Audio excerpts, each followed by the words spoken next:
Time to think about quick decisions. The decisions we've taken thus far are long decisions.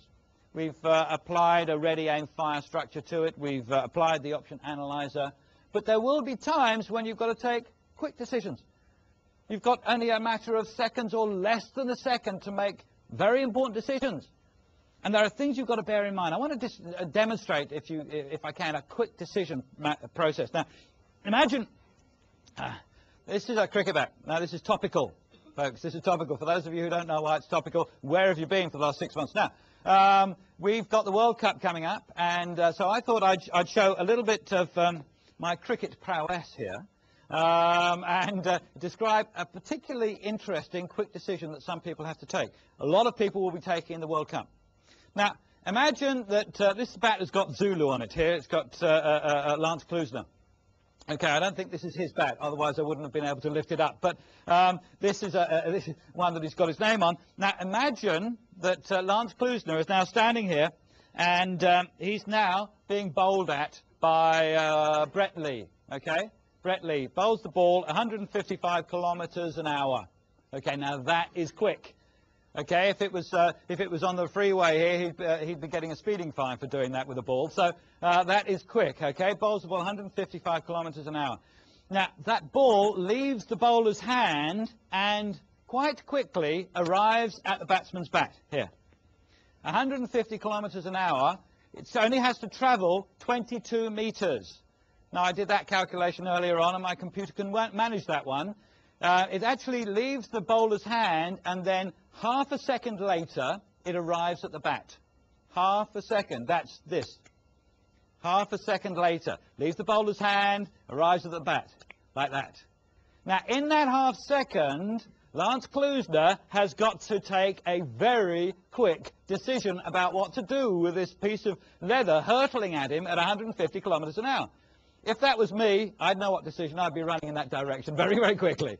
Because if that hits you at 150 kilometers an hour, I promise you that hurts. It doesn't matter what padding you've got on. However, he doesn't want to run away because his future depends upon it. Can you imagine taking decisions that your future depends upon, that you only have a half a second to decide, and you take them 6 of those decisions every, 5 minutes and over? Every 5 minutes. Can you imagine trying to do that? Tough one.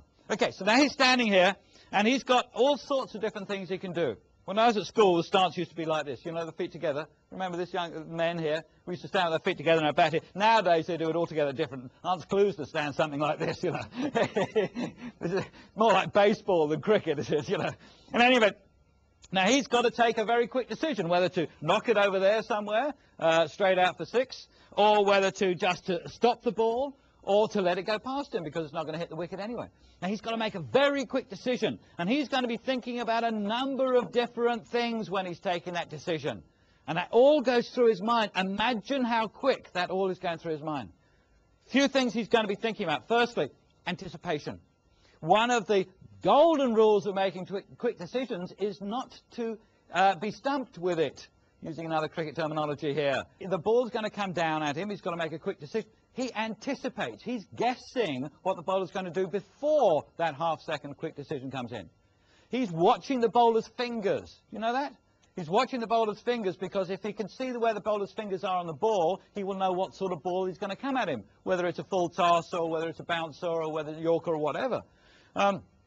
So he's anticipating what's going to happen before he has to make that decision. First thing. Then, quick thinking. He's got a half a second to think. He's got to think, half second, bang, bang, I know what I'm going to do, and do it. Not just take that decision, but he's got to get there and do it. Very, very difficult. He's then got to be mixing things up a little bit. Because if he takes the same decision twice in a row, then the bowler will imagine he's going to take the same decision the third time in a row. And, of course, you can't do that. So Lance Klusener's now got to mix it all up a little bit. He's got to do a little bit of this, a little bit of that as he goes along. I'm just going to put that there. Good. He's got to use his imagination. He's got to be thinking in his mind. He knows where every one of those fielders are, and he has a quick look around after he's taken a shot to see where the fielders are moving to. He's got to use his imagination. He's got to be thinking to himself, well, if I knock one ball over there and the next one over there, this one's going to be over there, might just get a 4 where this one won't. He's got to use his imagination all the time. He's got to exploit the unexpected. He's expecting a Yorker because it's now in the last over and they're going to bowl him straight in the block hole there, and all he can do is block it. But then he gets a full toss. He didn't know it was going to come, but he's got to exploit that because he's got to hit that full toss for 6. Else he's not going to get his place in the next match. So he's got to exploit the unexpected, and he's going to make mistakes, and he's got to understand he's going to make mistakes. You know, he's standing there, and he lifts his bat up to hit the ball, but the ball goes straight through and then goes past the wicket.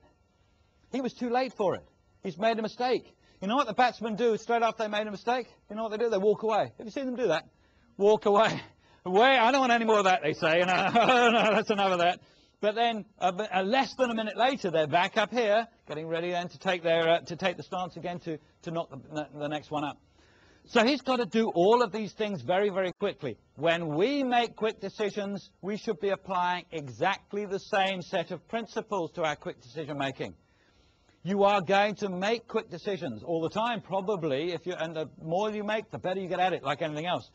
With quick decisions, you've got 2 things to think about. You've got emotion or intuition. 2 things. The reason why we are much better at making decisions than computers is because we will base our decisions often on our intuition. And our intuition, rather than is not something vague, our intuition is based upon 40, 50 years experience. In our mind, we can't pick out those incidents necessarily, but in our mind they're all there, and our intuition gives us an idea as to how we should solve the problem, what sort of decisions we should take. But be careful, because your emotions are also there. And emotional decisions aren't necessarily good decisions. Emotional decisions tend not to be so good. Intuitive decisions is totally different. So when you're taking a quick decision, ask yourself, is the decision emotional or intuitive? Am I getting this, am I deciding because of my emotions or because of my intuition? 2 different things, but fundamentally important here. If it's simply emotional, then go to bed, do it tomorrow. Because the emotional decision will probably not work out for you.